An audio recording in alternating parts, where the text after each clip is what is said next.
Sabi ni Balagtas, ay bago sa mundo'y sa isang kisap mata, ang tao'y mayroong sukat ipagdusa. Sa isang iglap, pwedeng mapalitan ang lahat sa buhay natin. Isang banggaan sa highway, pwedeng mamatay ang dalawa mong magulang, maibang buhay. Isang plane crash, isang boat capsizing could take away your loved ones or your life.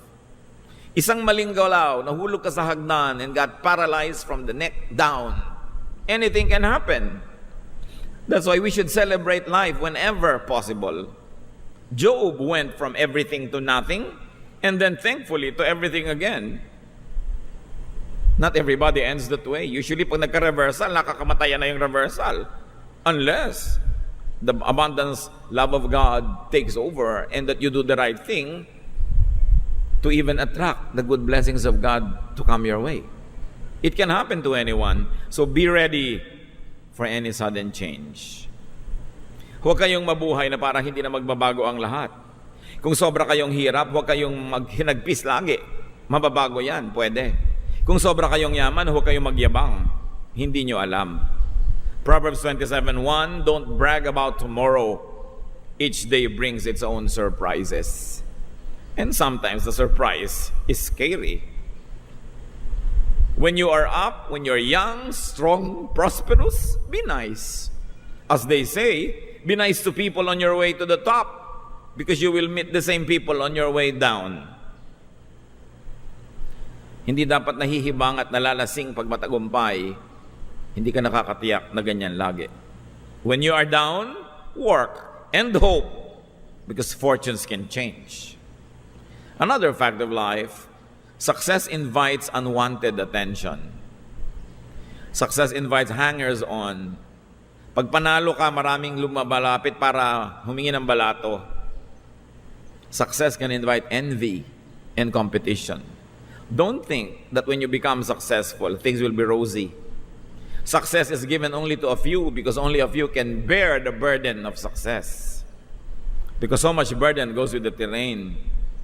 May mga artista pa nagrereklamo, ang dami daw intriga. Gusto mong sumikat, natural, atra ka ng intriga. Ngayon, kung ayaw mong huwag kang mapansin, pumasok ka sa factory ng hopya. Sa factory nga ng hopya, may intriga din eh. Di ba? Ganon talaga yon. If you cannot bear the heat in the kitchen, get out. Ganon talaga. Proverbs 14:20, but you have lots of friends if you are rich. Siyempre yung friends na yon, open and close quotation. When you are famous or powerful, people pretend to be your friends. Has many relatives. And when you're successful, jealousy will surround you. Kasama yun. Ecclesiastes 4:4, then I realized that we work and do wonderful things just because we are so jealous of others. This makes no more sense than chasing the wind.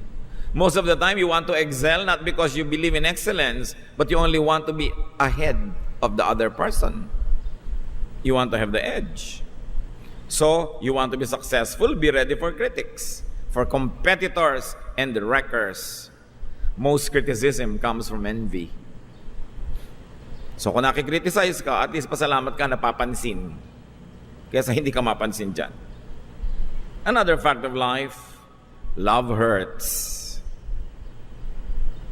Akala mo love pink, kumisan lang yon sa simula. Sabi nga sa isang pelikula, bakit pag nagiging totoo ang pag-ibig, sumasakit na? So alam mo daw, pag nagiging totoo, nakakaramdam ka na ng kirot, nakakaramdam ka na ng selos, marami ka na mga hinahanap na wala doon, nagiging totoo. Love is a rose, yes, but it has many thorns. Jeremiah 17:9, the heart is deceitful above all things and beyond cure. Who can understand it? Especially if it is the heart of the one you love. You can find so much of it and so much discontentment because a loving heart is never satisfied. At ang pag-ibig ay sakim at aayaw ng kakabiyak o wala na kahit ano o ibigay mo ng lahat. Sabi ni Jose Corazon de Jesus. And that is why parents feel happy and at the same time sad when their children fall in love because they know that love will have its rose and its thorns. So when you love, when you fall in love, expect to take the thorns as well as the roses. Another fact of life is that only one wins, and it's usually the opponent. Why? Statistics will tell you that the opponent has more chances of winning because there are many. Marami kang kalaban eh. Kaya ang dami ng chance na hindi ikaw yung mananalo. So you work, pray, and hope for victory, but be ready for defeat. That's why you have school contests. You have little leagues. You know what those small contests are for? For us to practice in defeat. To practice for defeat.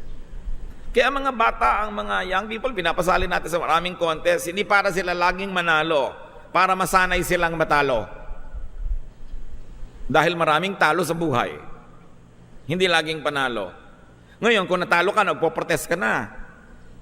Your little kid does not win in the declamation contest and you go to court. You call every teacher demon. And you raise hell in the school. You are teaching your child not to accept defeat. We make children go to contest, prepare them so that they could win, but also prepare them that they might not win because chances are they won't. And when they can accept defeat graciously, learn it, improve upon it, build upon it, then you are making a good person. You are developing character. You cannot always win. It's a fact of life. Dapat sinasanay. That's also why most of the time we allow our children to have pets. Because the lifespan of pets is much shorter than our own lifespan. And so if nature would take its course, the pet would die ahead of our children. And our children gets their practice in bereavement. Because people die. Nagpa-practice tayo sa mga pets. Hindi nyo naman papatayin yung pet para kayo mag-ensayo, no? Pero ang mahalaga, sinasanay natin. 1 Corinthians 9:24, you know that many runners enter a race, and only one of them wins the prize. Spiritually, so run to win.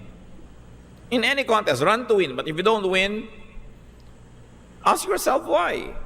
Improve on your craft. Congratulate the winner. Celebrate the victory, even if it's not yours. Because it is human achievement, and therefore it is for God's glory.